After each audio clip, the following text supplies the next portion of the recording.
Mga ka-wonder, ngayon kaalis na din namin dito sa may People's Park. So diretso na kami doon sa Colasi Port. Actually hindi pa ako nakapunta, pero dito marami pa rin, marami pa rin dito mga resto, kabilaan. Tsaka pwede ka rin pala dito magstay overnight. Meron dito Grand Gazebo, San Antonio Resort. So pwede ka pala dito stay, gusto mo magstay and one night na mag-enjoy. Ito may mga foreigner, yun, may mga foreigner kasama yung Pilipina. Ito mayroon pa dito, marami pala dito mga ka-wonder, which hindi ko pa ito dito napuntahan pa. May mga apartment pala dito. So malaki na talagang improvement dito sa Roa City, kasi ito along shoreline kaya siguro nga marami talagang turista din dito na naka-stay or nakabili, nakapag-asawa ng Pilipina at saka nag-invest dito ng business dito sa Roa City along the shore. So ito ngayon, kita mo, dito pa rin tayo sa shoreline. Ito merong building na hindi natapos, so sayang. Siguro na-stop lang ito, baka nagka-problema, hindi natin alam, mga ka-wonder. So ito marami pa rin halos pala dito, diretso marami pala along shoreline talaga. Purong apartment pala ito. Pwede ka dito mag staycation. Kung bored ka na sa Iloilo, punta ka dito sa Roas, gusto mo mag-relax, maganda dito kasi konti yung stress reliever. Kung stress ka na ng trabaho mo, bored ka na doon sa Iloilo, kasi cool lang yung life dito sa Roas.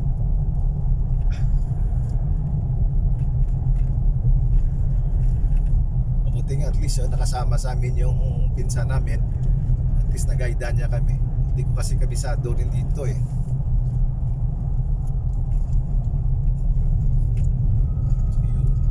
Wala pala ito, bundok pala yan, mga ka-wonder.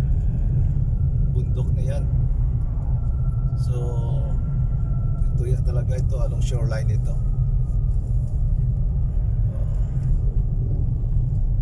Altabas Sitio, barangay na rin ito. Meron pala mga container, parang depot pala ito ng mga container. Siguro dito din lagi na stock. Yun, maganda pala dito. Ito pala yung shoreline. Tsaka mayroon pala doon na kuhaan. Ano tawag yun? Tawag yun sa taas ng bundok. Parang lighthouse, no? Lighthouse yun doon. Doon may pin. Kita mo yung puti sa taas. Siguro. Ganda pala dito. Ito may nakita ako. May pangalan Sana na flat. ginawa flat nito, rock. kung ginawa nito nila na esplanade. Ito may pangalan dito. Flat rock. Flat Rock Beach Resort, Colasi, Roa City. Mayroon palang resort. Ito mayroon Parula.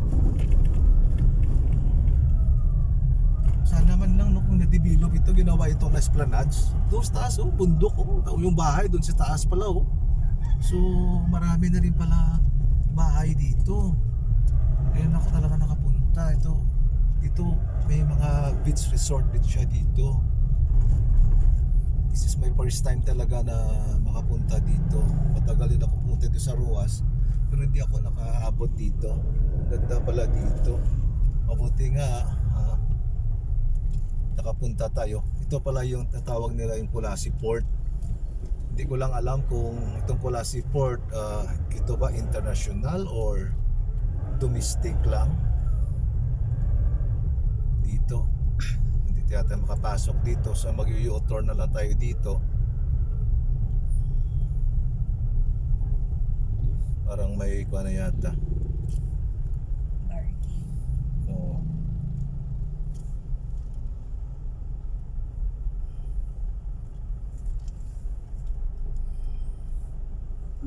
Meron pala dito mga maliit na kuan.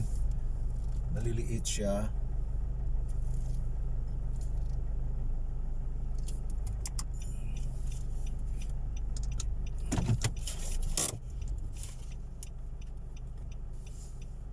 Tayo tinatanong muna ng pinsan ko kung makapasok kami dyan. At saka mag-u-turn lang.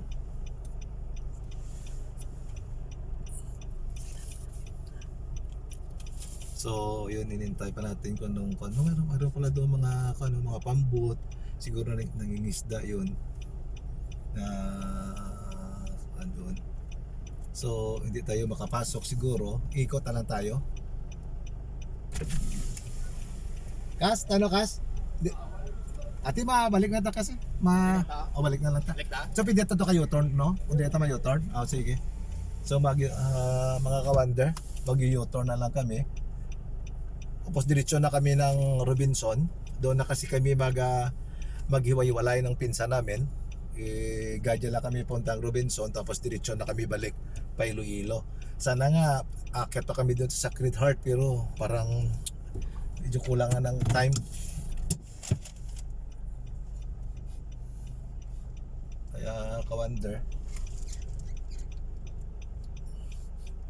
ito na pala yung Philippine Ports Authority. So mga ka-wonder, so stop ko muna ulit dito kasi mag-u-turn ako. Mamaya na lang doon pagkuha na. So ito